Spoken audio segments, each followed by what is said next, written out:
He felt the difficulty of his position, but he would never accept a disgraceful peace. By admitting the basis already proposed, he made every direct sacrifice that he could consistently subscribe to.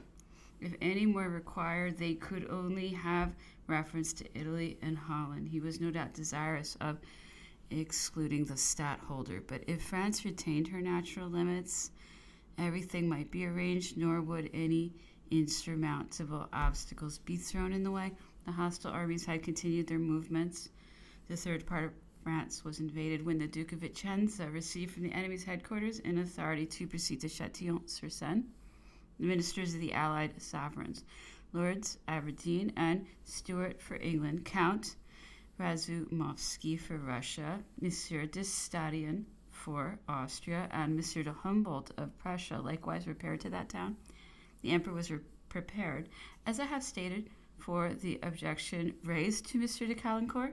Nevertheless, he hazarded an unexpected course and sanctioned the proposal of a suspension of arms. The coalition refused, and thus left him to the resources of his courage. He prepared to assume the offensive with an army of about 60,000 men against 400,000 or 500,000 who were maneuvering on the point where he was stationed. To add to his misfortunes, the King of Naples had just thrown off the mast. This event was attended with circumstances of so painful a nature that I cannot avoid relating them. Ever since the sudden return of the King of Naples to his dominions, the correspondents from that country, as well as from Rome, spoke in confident terms of the intelligence kept up between the Neapolitan government and the agents of England. I cannot positively assert that the emperor had demanded any explanation from him respecting these extraordinary rumors, but I took care not to keep him in ignorance of the smallest information which I received on the subject. He felt reluctant to believe in the reports. He even did me the honor to tell me one day that he could not give credit to everything that was stated to me, since Monsieur Fouché, whom he had sent to the King of Naples, not only did not speak this language, but vouched, on the contrary, for the king's friendly sentiments, which he was the more disposed to rely on, as the prince continued writing to him and making protestations of his allegiance and unshaken attachment.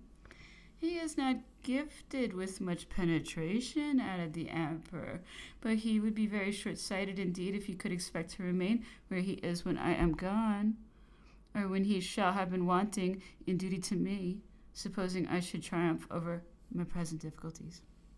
Nevertheless, the letters from Rome soon informed us of the passage of Monsieur Fouché through that city on his way from Naples to join the Princess Eliza in Tuscany. A few days afterwards, they announced the entrance of the Neapolitan troops in Rome under the orders of General Carrascosa and of General La Vauguyon, who commanded the bodyguard of the King of Naples. The latter summoned the French authorities to suspend their functions, as he was taking possession of Rome and of its territory in the name of the King of Naples. The civil authorities evacuated Rome and withdrew to Florence.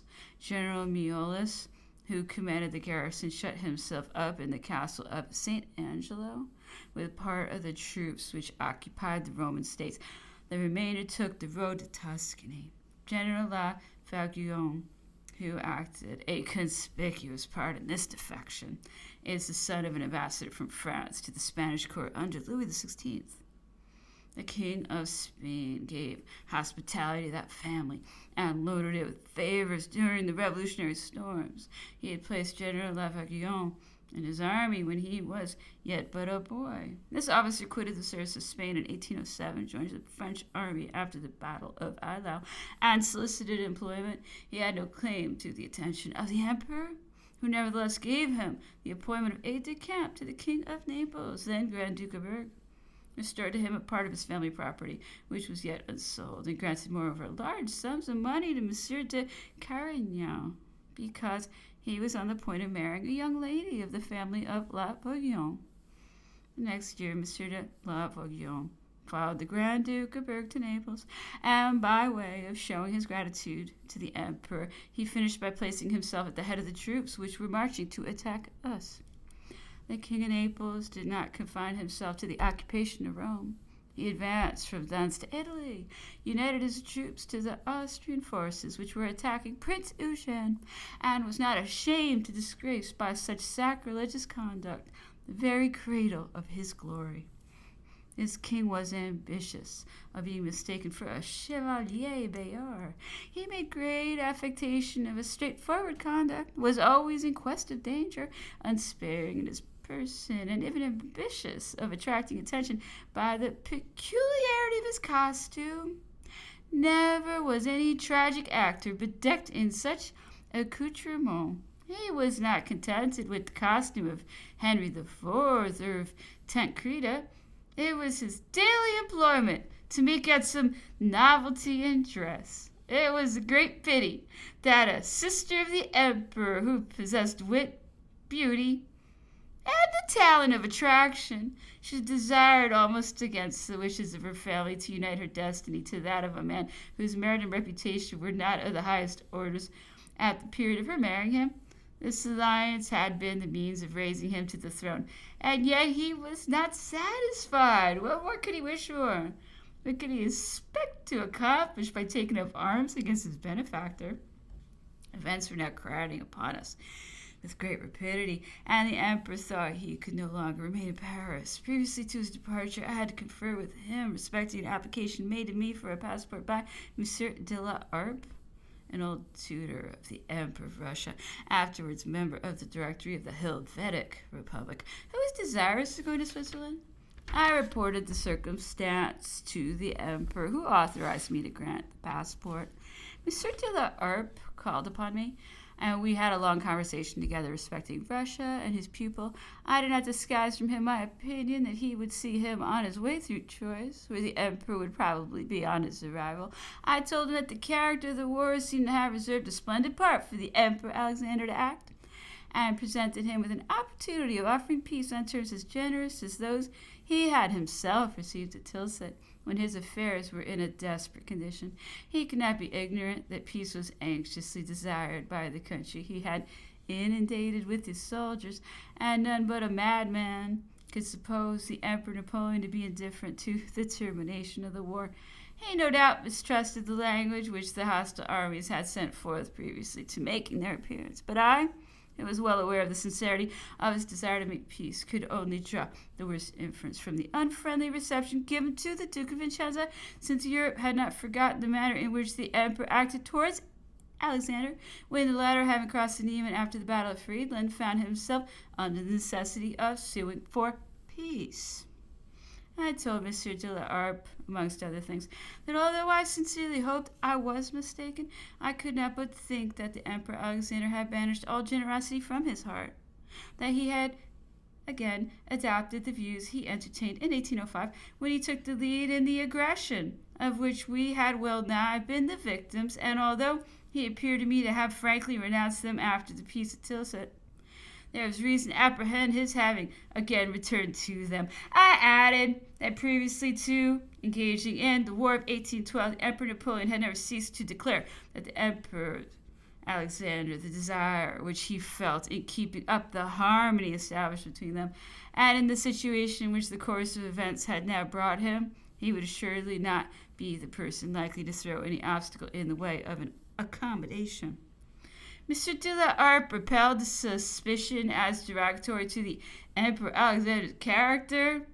He frankly spoke his sentiments on the subject, and must have made some serious reflections upon the conversation we had together after the events had verified my conjectures. Previously to quitting Paris, the Emperor was desirous of completing the organization of the National Guard of Paris, which he had resolved to call to arms. This was the subject of frequent discussions, and was strenuously opposed because it was generally observed that the Parisian National Guard had been the most powerful weapon in the hands of political agitators during the revolutionary frenzy, and that it was dangerous to give them any longer the power to wield it. Circumstances were certainly altered, and it was hoped that the times were also changed. There was nothing, however, to warrant so much confidence, but the necessity which was felt to recurring to the inhabitants for the defense of the capital was productive of a state of illusion respecting certain truths, which upon calm reflection were palpable to every one, independently of which there was less opposition to the levy of the National Guard of Paris than difficulty in composing it of men who might be above suspicion in case of any disturbance, and equally well inclined to defend the ramparts of the city and protect their private dwellings. It was almost impossible to find these two qualities combined, because the men most adapted to the defense of a town are invariably found amongst those who display the best feelings and are the most lavish of exertions and the most indifferent to danger. They are the less wealthy part of the community, have nothing to lose, and are foremost in obeying the call of national honor. But they were considered as likely to intimidate the opulent class and the landed proprietors, and it was accordingly in contemplation not to include them in the lists.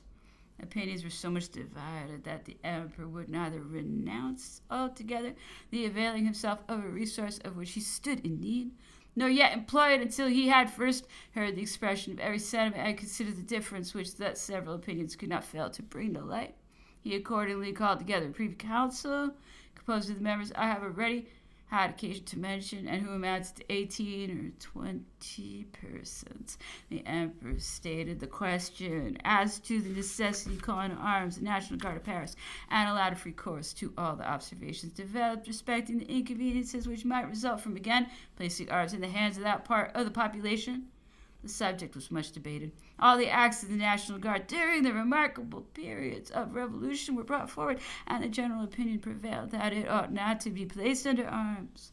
The emperor replied to all these observations that the case was one of absolute necessity, and that they should therefore only attend to the question as to the mode of selection to be adopted in composing it, but that the urgency of the danger required its being called out. He allowed the discussion to continue another hour and then put the proposition to the vote. It was noticed as a remarkable circumstance that all the members of the council who had acquired any celebrity during the revolution were at first of opinion that the National Guard should not be called out, and that when they were afterwards obliged to yield the point, they recommended that no particular selection should be made in drawing up the lists. The other members of the council voted that the National Guard should be armed, but that a superintendence should be exercised over the nomination of the chiefs who were to command that city militia. The emperor adopted this advice, and in conformity with it, he gave orders for placing the National Guard of Paris under arms. I had only to carry into effect the measures consequent upon this decision, which had been prepared beforehand. The council did not separate until 3 o'clock in the morning. Chapter 27. The emperor was constantly warned of the underhand dealings of Monsieur de Talleyrand. Facts were alleged, intrigues were pointed out, and great stress was laid upon the fatal consequences which might result from too great a display of generosity. The emperor listened to the reports. He felt indignant at the audacity of the diplomatist, and yet could not take upon himself to act with severity. The question appeared to him to be of far too serious a nature to be solved by any other means of victory, and he no doubt fancied that he could allow intrigues to run on, which a favorable turn of fortune would infallibly crush. An attempt was made by a person wholly devoted to his interest to convince him of this error. You are certainly, he said, without any positive facts to proceed upon, but you cannot deceive yourself as to the reality of the projects which he is revolving in his mind. This is too tempting an opportunity, and he will not be able to resist it on the approach of any fete or ceremony that was expected to attract great crowds. Monsieur de Sartine always sent for the ambiguous characters, over whom he had been exercising a strict watch, and addressed them in these words: I have no reproach to make to you, but tomorrow perhaps you might deserve it. Habit might resume her empire. You might yield to temptation, and I should be compelled to act with severity. It is as much for your interest as for mine that you should avoid the possibility of doing that which would be productive of unpleasant consequences to you. Repair, therefore, to such a house of detention. They obeyed. All passed off quietly, and no one was brought into danger. The emperor applauded the contrivance, but refused to resort to it. Never, he said to the dignitary who threw out the hint, never will I consent to the ruin of a man who has long been of service to me. On the other hand, however, he was unsparing of reproaches to him.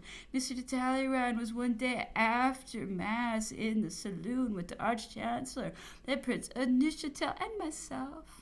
The emperor grew warm and said the most bitter things to him. Monsieur de Talleyrand bore this painful scene with great presence of mind, though the emperor was on the point of adopting the violent measures he had hitherto abstained from. We shall see, said he, in a sudden transport of passion, that Monsieur de Bassanio come in. The Duke had unfortunately retired and could not be found. The emperor composed himself, and the Prince of Benevento escaped with this burst of anger.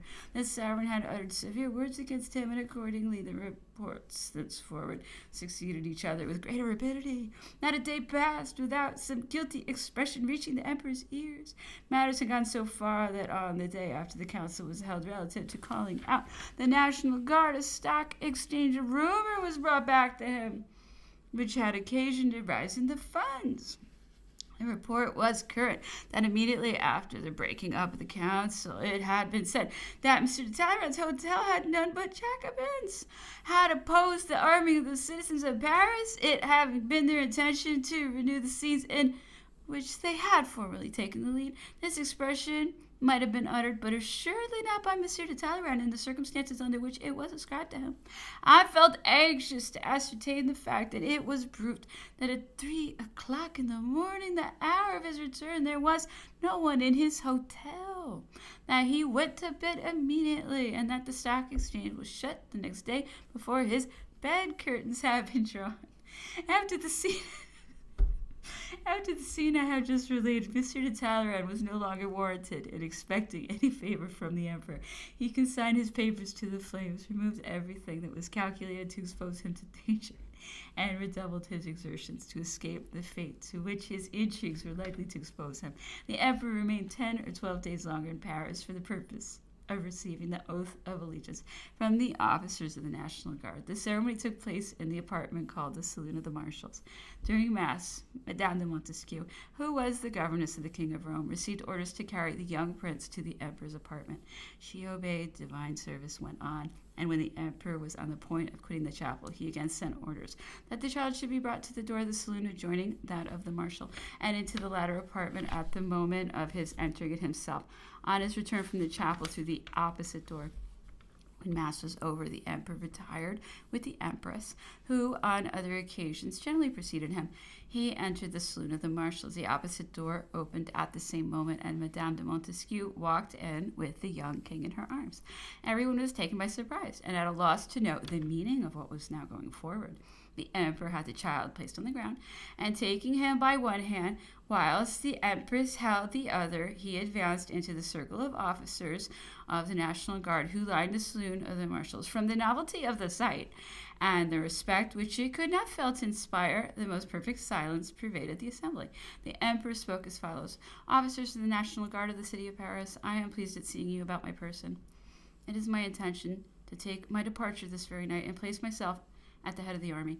On quitting the capital, I feel no hesitation in leaving in the midst of you my wife and child, in whom are centered all my hopes.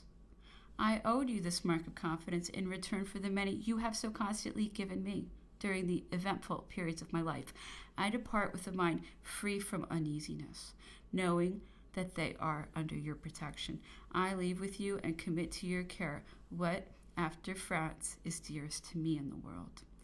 It may happen that, in consequence of the maneuvers I am about to carry into effect, the enemy may find a moment for approaching your walls.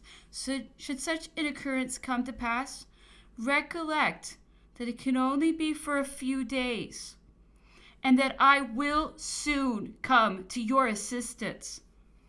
I recommend that you all be united, and that you resist all insinuations, the tendency of which would be to sow disunion amongst you. Attempts will be made to shake your obedience to your duties, but I rely upon you to repel all such perfidious suggestions. The emperor was affected as he spoke to the officers of the National Guard, and he was on the point of terminating his address when, taking his son in his arms, he walked round the circles of those officers who were unable to resist the sight and burst into continued acclamations of "Long live the Emperor! Long live the Empress! Long live the King of Rome!"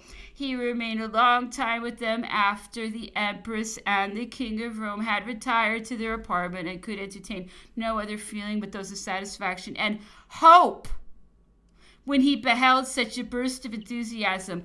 No one, in fact, of the company present could have formed the most distant idea of what came to pass in little more than 2 months afterwards.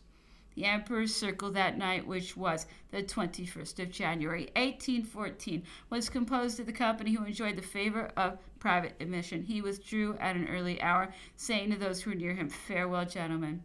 We shall perhaps meet again." I had the honor of being in his society that night, and fell a prey to the deepest despondency when I beheld him taking what to my mind appeared a last farewell. The Regency and its council had been organized in the same manner as during the preceding campaign. The emperor set off at midnight on his way to Chalon-sur-Marne. And no period of history had France found herself in so critical a situation. It is inconceivable that with so small an army the emperor should for so long a time have kept hostile forces in check, which might easily have reached the capital by boldly marching forward. And their only reason for not having done so at once may be that they wished to combine the progress of their military operations with some projects, the tendency of which was to disorganize the system of government established in France. I was always struck with the conviction that the emperor had seen through their intentions on that subject, and that this was his principal motive for refusing to give credit to any sincere desire for peace on their part. I also thought that he then regretted not having concluded peace at Dresden previously to the Emperor of Russia's acquiring that influence which had raised him to become the arbiter of the wishes of every European power. Lord Castlereagh, the British minister, had scarcely quitted England to repair to the Allied army when the princes of the House of Bourbon began to set themselves in motion. The Count d'Artois followed the same road as Lord Castlereagh, and had as far as Vesoul in Franche-Comté. The Duc d'Angoulême, his eldest son, proceeded by sea to join the headquarters of the Marquis of Wellington, who was at Saint-Jean-de-Luz in the neighborhood of Bayonne, and the Duc de Berry, his second son, came to the island of Jersey, which is near the coast of Normandy and Brittany. The presence of these princes on French territory gave rise to profound meditations respecting the enemy's views, and afforded likewise a proof of the determination taken not to yield to the entreaties of our foes by altering our government at their bidding. Each of these princes was attended by 1 or 2 French emigrants who endeavored to raise for them a party and to rekindle in the minds of the French people their old attachment for the House of Bourbon. But their efforts were unsuccessful, as the following details will not fail to prove. They had so few partisans in France that everyone was secretly injuring their cause. Monsieur de Talleyrand himself was one of the most eager to acquaint me with what information he had acquired on the subject of the individuals of the Count d'Artois suite, and of the stir making by the Marquis de La Salle, who had been banished to Châtillon-sur-Seine, from whence he was overrunning the province of Burgundy with the view of creating a general rising. I had succeeded in having an agent very near the person of the Duc d'Angoulême, and obtained correct information of every report he addressed to the king. They were by no means of a satisfactory nature, and held out very slender hopes of success to their cause. The emperor was made acquainted with this state of things, and he no doubt caused explanations to be demanded at Châtillon respecting a conduct which was calculated to raise doubts on the expressions put forth of a desire to conclude peace. It appears that his demand was not unattended to, since he received for reply that the allies had signified to the princes of the House of Bourbon the order to withdraw. These underhand practices proved detrimental to the cause of the allies. Their intentions were seen through. The confidence hitherto placed in their peaceful language vanished, and there's no doubt that if the emperor had obtained the least success, had some longer time been allowed him, he would have roused the national energies now that the people began to see through the enemy's deceitful proceedings. Schwarzenberg was advancing upon Paris by the way of Burgundy and Blucher by Champagne. I felt some apprehension for the Pope, who was still at Fontainebleau, and hastened to ask the emperor what course I was to adopt in this emergency. The emperor had just learned fresh details respecting the conduct of the king of Naples, who had joined his troops to the Austrians and was marching in person against the viceroy of Italy.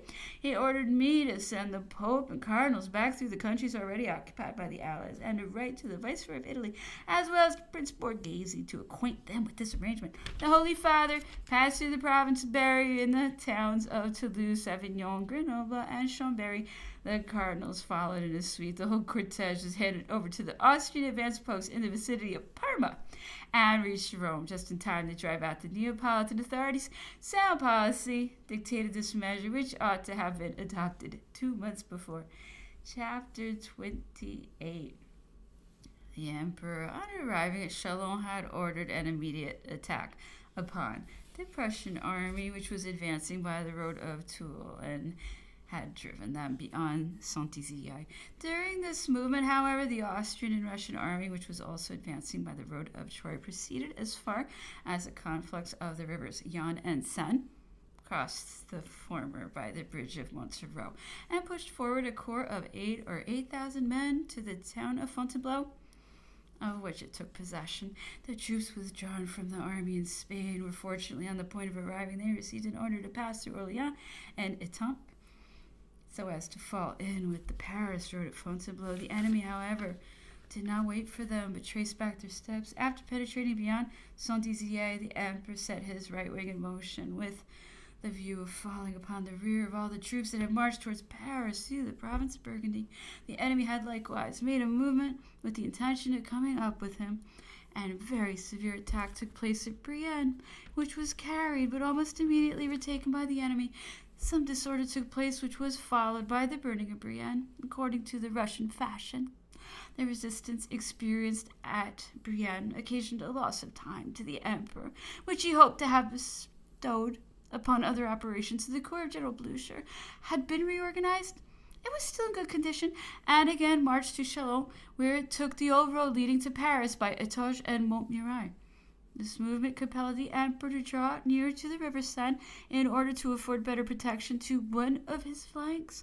Whilst in this position, he was joined by the troops coming from Spain, and suddenly moved off with them, and with his guard, leaving Marshals MacDonald and Oudinot to keep the enemy in check. He passed through the crossroad leading from Coulommiers to Cezanne, and fell upon the ranks of the Russian and Prussian corps, which were in full march in Paris. This movement brought on the two actions of Chambaupert and Montmirail, in which the emperor cut to pieces the Russian corps under General Sacken, as well as a Prussian corps, both which might otherwise have been in Paris by the 15th of February. He pursued them beyond Chateau Thierry.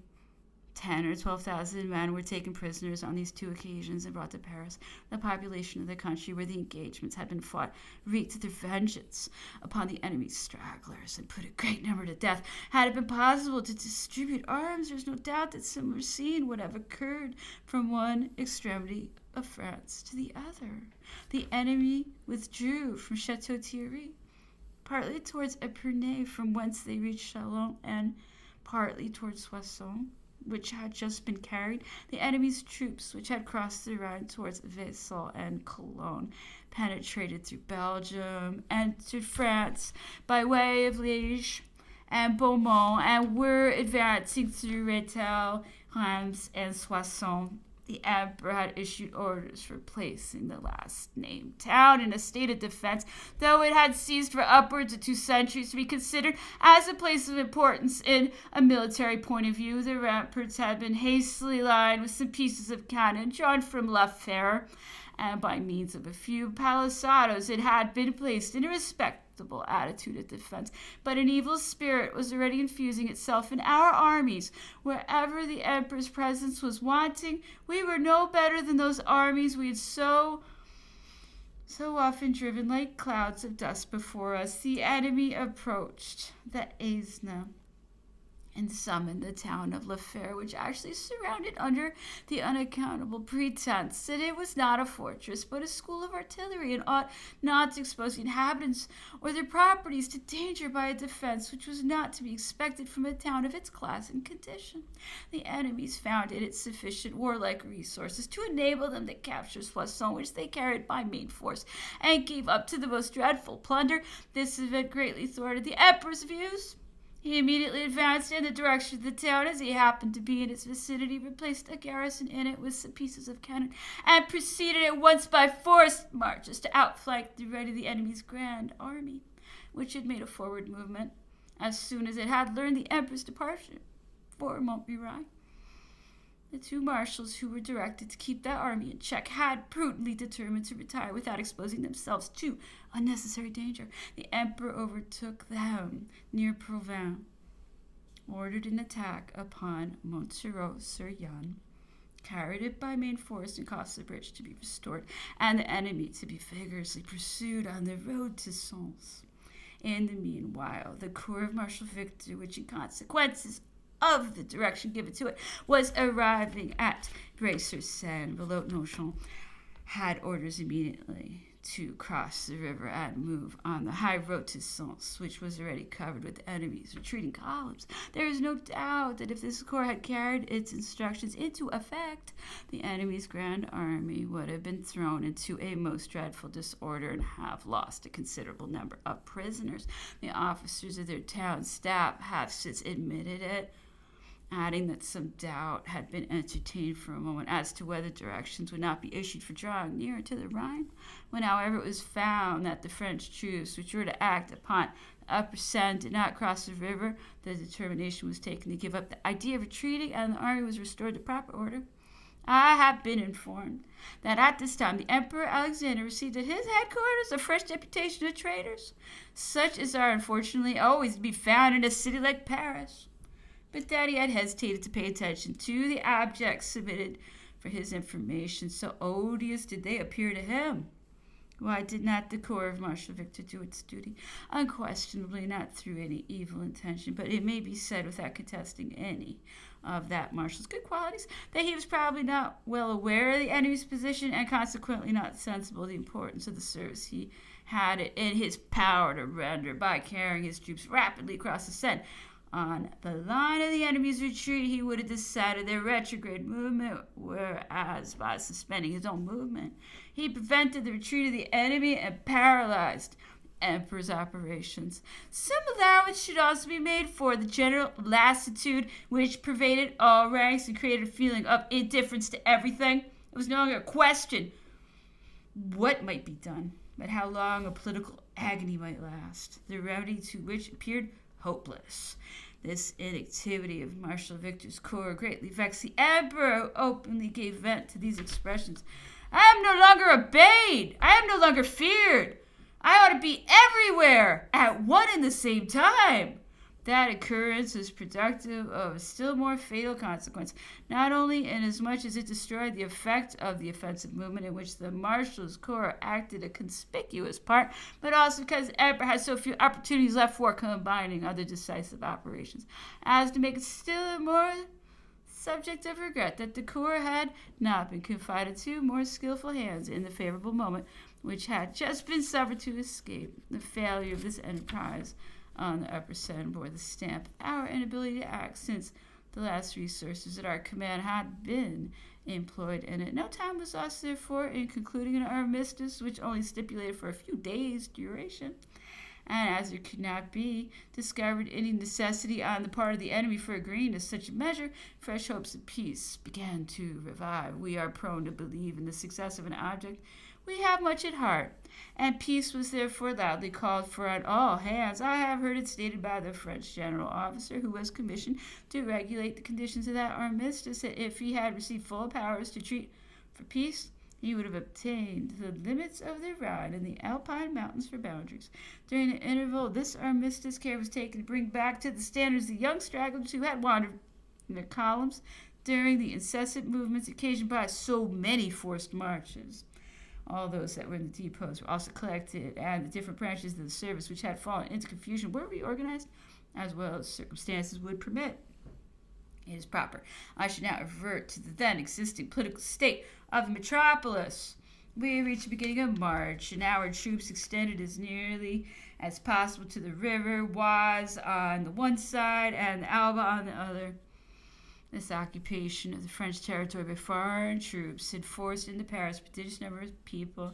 In the first place, all public functionaries and persons employed in the different branches of the administration. Secondly, those French families who had imagined there was perfect safety for them in taking up their abode in countries which had been annexed to France for nearly 15 years, but were now quitting them on the first approach of the enemy and had gradually fallen back to the very capital. And lastly, the natives of those countries who, having warmly espoused the interests of France, felt apprehensive of the consequence to them of party spirit and of a reaction, and had accordingly followed in the steps of those who had previously quitted their soil.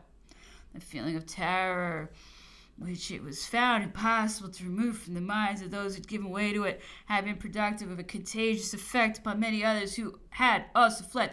All those who had been removed from Paris in consequence of certain administrative measures had returned to it under cover of the existing disorder, and alleged as a reason for so doing that they might otherwise have been arraigned for remaining in a country occupied by the enemy and placed under such pretense in a worse position than before.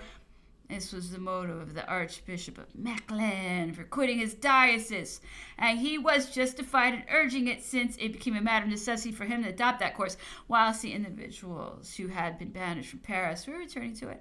Those who, for the same cause, had received orders to quit Belgium availed themselves of the like opportunity to re-enter that country, a circumstance which was productive of a twofold evil. The same inconvenience was found to exist in the Esteem and Southern departments, into which the enemy's troops had penetrated. The administration was almost powerless. Everything was duly reported to it, but such of its orders were evaded as were calculated to entail a responsibility which it was already feared to risk. So much was the emperor's downfall supposed to be near at hand. The public mind was less engaged in the contemplation of our internal affairs than in endeavoring to calculate upon our future fate in consequence of the progress of the enemy, whom it no longer seemed possible to resist. It was not without some foundation that the arrival of the Count d'Artois at Vesoul appeared connected with the ulterior views of the Allies. And although it was reported that he had been requested by the Allies to withdraw, nevertheless the agitation was kept up by his return to that town, which almost immediately afterwards became known. It was likewise well known that the Duc d'Angoulême was at the headquarters of the English army at Saint-Jean-de-Luz, but the want of courtesy shown to him and the general-in-chief of that army, a fact notorious to all the inhabitants of the southern provinces, prevented any impression of the Allied powers entertaining the idea of subverting the government established in France and replacing on the throne the old dynasty, who appeared to be made use of in no other light than as a political engine. An extraordinary but purely accidental circumstances had placed at my disposal a French agent whom M. de Blacas, then in London, had sent through France to the Duc d'Angoulême. I had been apprised from London itself of his intended journey and caused him to be arrested. He confessed everything, and in order to escape with advantage to himself, he determined to make money out of both parties.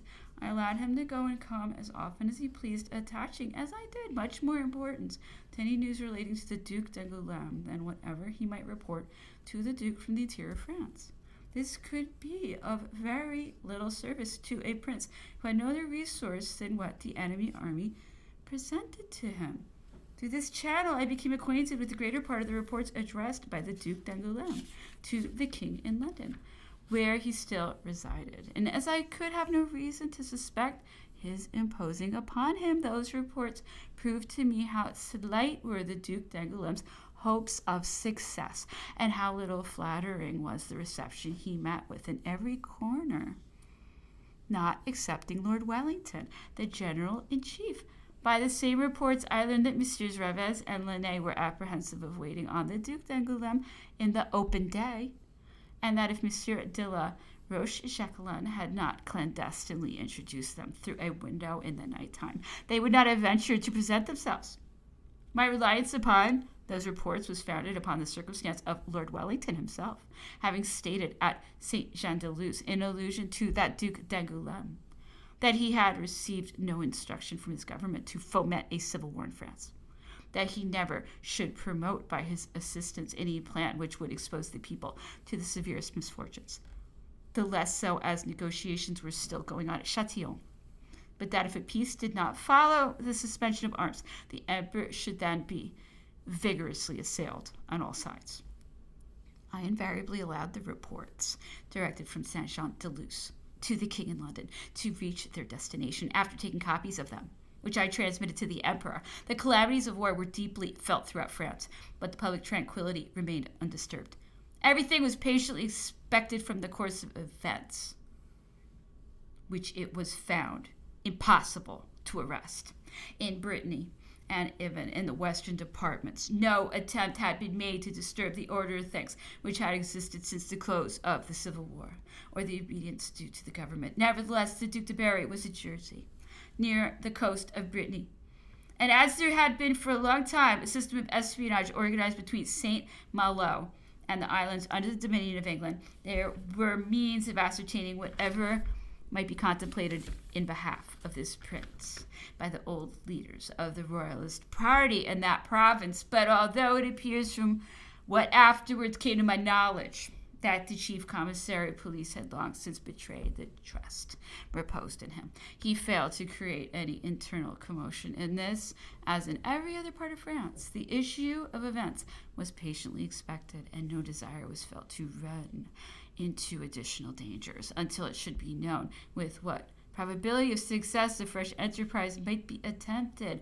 The very province to which the Comte d'Artois had repaired gave no indication of a rise, and the attentions paid to him were such only as could not be refused without danger, because the inhabitants of that province in particular, who had been the hostile armies marching throughout, were much better able to form a just estimate of their superiority, and if they did not pronounce themselves more loudly in favor of the old dynasty, they were withheld by the circumstance that the allied sovereigns had not expressed their own sentiments. A feeling of uneasiness was now prevailing in Paris far beyond what had ever been witnessed. How, in fact, could it be otherwise than that politics should engross the whole of the conversation? Was it possible, then, to conceal from its numerous population the impending dangers? They were no doubt greatly exaggerated by fear, and no fixed opinion could be formed, as no means of escaping them was found to exist. The people met everywhere in the saloons of society as well as in the shops and public places. Every report was handed about which was most calculated to damp the few remaining hopes. The several gradations into which the population continued to be divided had by their reaction upon each other dispelled all remaining traces of that public energy which was so much needed in the present crisis. Chapter 29. I have already stated that the capital had become almost the point free from the eruptions of the light troops with their attendant evils. Families had fled for shelter, too, within a radius of upwards of 30 leagues round Paris, bringing their furniture and most valuable property along with them. In short, the inhabitants of the neighboring country had brought to Paris the very cattle which were crowded in the suburbs. It was difficult to obtain apartments, and concealed recesses were made in every house for the purpose of hiding whatever was deemed a tempting object for plunder. In order to form a correct idea of the then situation of Paris, the mind must picture itself to the exhibition presented by the true and false stories circulated in this state of things, the cries in the halls and markets, the conversations kept up in the streets and places of public resort by idlers and others. The superintendence of the police was wholly unavailing, because its action could be attended with no effect. Any coercive measures would have created a burst of insurrection, and the least relief that could be allowed to so many sufferers was that they should enjoy the right to complain. There were ample grounds for arrests, but on principles of strict justice, so many people must have been taken up that if the prisons had been doubled, they would have been insufficient to maintain those who more or less deserved to be placed in confinement. I have besides been always of opinion that no apprehension need ever be entertained of the mass of the people, so long as there remains a shadow of public authority. My attention was directed to an object of higher importance. I had ascertained that in the very camp some evil intentions had been manifested by superior officers after the successes obtained at Chambelpere. The fact had become known in Paris, where hope had almost vanished. It was only from this moment that those men who had been for the last quarter of a century in the habit of fomenting revolutions and of taking the lead in every disorder that threatened the public tranquility began to conceive the possibility of carrying into effect the visionary dreams to which our disasters had given rise, and that they again set to work as they had done at different periods of the Revolution. Until the event of the 18th Brumaire, they thought themselves to look out for the elements of discord and kindled them into a flame by collecting, exaggerating, and artfully circulating every unfavorable report in the different quarters of the capital. All this was known to the Ministry of Police. The disposition to mischief was too generally spread to escape the penetration of the most limited understanding, but it also offered so free a scope to agitators of disturbance as to spare them from the danger of exposure by the commission of any act that might have afforded a pretext for arresting them and for entering upon proceedings which to them might have been productive of fatal results. It was easy to perceive that the Emperor's adherents were deserting him, but they afforded no means of discovering to what corner they bent their attention. They maintained the strictest disguise because negotiations were still going on at Châtillon, and a single word from thence might have destroyed all their projects and placed them in a situation of the utmost danger. I was well aware of the existence of some petty committees which were attended by the Duc d'Alberg and by Monsieur Anglais, chief of the 4th District of Police, who in the council of that department was foremost in urging violent measures of repression. He had not uttered a word to me respecting that association, but I did not stand in need of his assistance to learn that they wasted their time in mere talk. These gentlemen had shown every intention to act, and nothing more. But I should certainly have called them to a strict account for it, had matters taken a different turn. The only proceeding of this committee that had any evident character of guilt was, to the very best of my recollection, the dispatching Monsieur de Vitrolles to the Allied army for the purpose of ascertaining whether, in their endeavors to promote the cause of the Bourbons, they might hope for support and be protected from danger. This course was the more prudent, as any attempt must have been dependent on the decision of the Allies. And it was only after opening a communication with them that the agitators could set to work with any hope of success.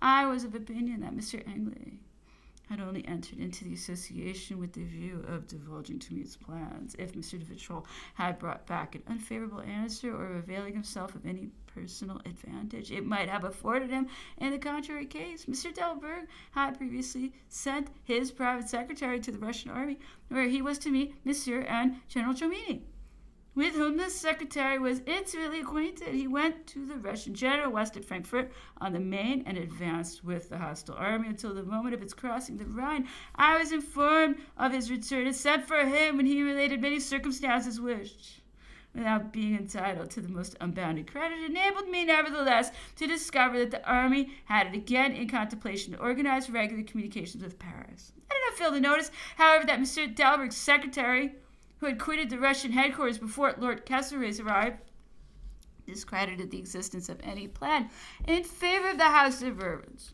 which was never mentioned at the Emperor Alexander's headquarters. It was not until the English minister's arrival that such a project was adopted. The object of Monsieur d'Alberg in dispatching Monsieur de Vitrolles was to gain some positive knowledge of the fact. Monsieur Anglais was aware of this journey and allowed me to remain in ignorance of it. I ascertained, however, on the very day of his departure, that an emissary whose name was not mentioned had been sent to the Count d'Artois. It was no easy matter to find out and arrest him with so short a notice. I have been assured that the report made by Monsieur de Vitrolles to the Allies had its due share in influencing the resolution taken by the Emperor Alexander of hurling the Emperor Napoleon from the throne. Monsieur de Vitrolles was one of the post office agents and had obtained the appointment owing to the regard felt by Monsieur de Lavalette for some of his friends. Ever since the invasion of France, it had become almost impossible to communicate with Italy.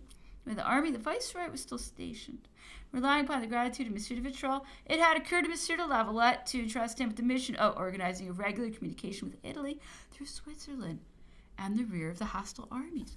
Vitrolles, who had been an eyewitness of the state of anxiety prevailing in Paris, accepted the double mission given to him by Lavalette and by his friend the Duc d'Alberg. He accordingly engaged to proceed in the first instance to the enemy's headquarters, where he was properly recommended, and to obtain positive information respecting the views of the allied sovereigns. Afterwards, as circumstances might dictate, he was either to execute M. de Lavalette's orders or to repair to the residence of the Count d'Artois de Vesoul. He was at all events to follow that road. On his return from his mission, he fell into the hands of French troops, when, as his good fortune would have it, he extricated himself by resorting to some stratagem. But he proved of no service to his employers, not having returned to Paris until the die of future events had been cast. He was on the point of paying dearly for the mission he had undertaken, having been arrested under the disguise of a servant which had been provided for him by the Prince of Württemberg, who commanded the Russian advance guard, where he had made his appearance with a request to be conducted to the Emperor Alexander. Prince Paul sent him under the care of an officer for whose servant he passed, when they were taken prisoners by General Piret, the commander of our advanced posts. He was not acquainted with the person of Vitrolles, and sent them to the grand headquarters, where they were not at first recognized, no suspicion being entertained of such a conspiracy. The prisoners had just been dismissed when Monsieur de Saint-Didier, an officer of the Emperor's household who knew Vitrolles, arrived at headquarters. Had Monsieur de Vitrolles been detained an hour longer, he would have been a lost man. The English newspapers of the beginning of March had given an account of the mission of a nobleman in the province of Dauphiny who had been sent to the Count d'Artois. They had extracted details from the correspondence of the Russian headquarters, where the circumstance was extolled as a sure presage of success in any future operation, but they had distorted the name of Vitrolles and written it Vitru. I made a fruitless search for such a name in all the statistical accounts of Dauphiny. I could have no doubt of this person being the emissary whose departure had been reported to me, but I never suspected Monsieur de Vitrolles, whom I knew to be employed in the post office department, and to be on terms of intimacy with Monsieur de Lavalette and Monsieur Pasquier, whom he was in the habit of meeting at the house of Madame de Vaudemont.